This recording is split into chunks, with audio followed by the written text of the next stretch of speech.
Okay, good to see everybody. Excited to get back at it. You know, it's nothing like getting back to work and getting ready for the next game and the next opponent and getting back to the football to kind of get you ready. And that's we've had a good week of good 2 days of game plan. A lot of guys have been in watching tape. But the meetings went really well this morning and excellent walkthrough. And now we're ready to practice after we get some lunch. You guys have a track record of playing well against teams with non-winning records. What do you attribute that to? Is it just kind of that you preach to each guys that each team is dangerous? Yeah, I think we got guys who understand that, Aaron. You know, got guys that I just can't imagine our guys taking anybody, for granted in this league. It's just too many good players. You watch the tape. That's the main thing. I think we talked about it a couple of times. I guess we've been asked about that.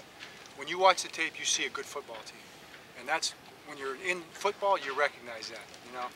And that's what we see, and that's what we're getting ready for. Who jumps out to you about the Bills?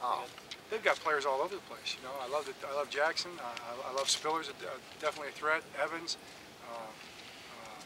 They've got players all over the place that can make plays on offense. I think the secondary is one of the best secondaries in the league. The front hard plays very hard. They fly around. Dwan's kind of got those guys going. Very well coached team. You can see what they're trying to build as a football team. They want to be physical. They want to be tough. They want to run the football.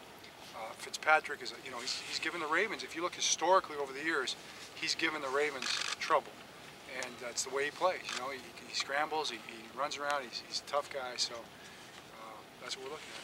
You had mentioned that guys were in here watching tape and lifting. Was it more than usual in the wake of a stinging defeat like that? Well, I think we do that all the time, Joe. I don't know that we've ever, I talk to Bob all the time about guys working out and watching tape, working out from that perspective, and the coaches from watching tape. And our guys are in there working hard every single week. And that's what we try to do. We try to build for what we're doing over the long haul every single week. And it's a weight room, it's studying football, it's practice. So we're focused 100% on this week, and at the same time we're focused 100% on what we're trying to become as a football team over the course of the season. Hey, Coach, having Ed Reed back, could you talk about that, finally having him back on the field? And is it a possibility that he could play, or will you wait and be prudent? Well, I think we'll be prudent, certainly, but there's definitely a possibility he can play. He was out here in the walkthrough, so that's the first we've seen him out there in the field, so that was really great. I think we all had a smile on our face, and he was excited to be out there. But it's going to be based on how the specific issues respond to specifically practicing football at a fast pace. So we'll just have to see how that shakes out. What is your take on the NFL saying they're going to take a harder stance on the helmet-to-helmet hits?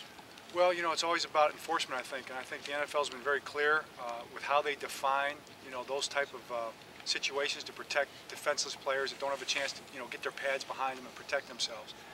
And they've been doing that for a few years now, I think. And I think whatever it takes to enforce the rules, to make sure that guys respect the rules is something that obviously needs to be done. You've been in the game your whole life. What do you have to do to talk to your guys about that to make sure your defensive guys aren't?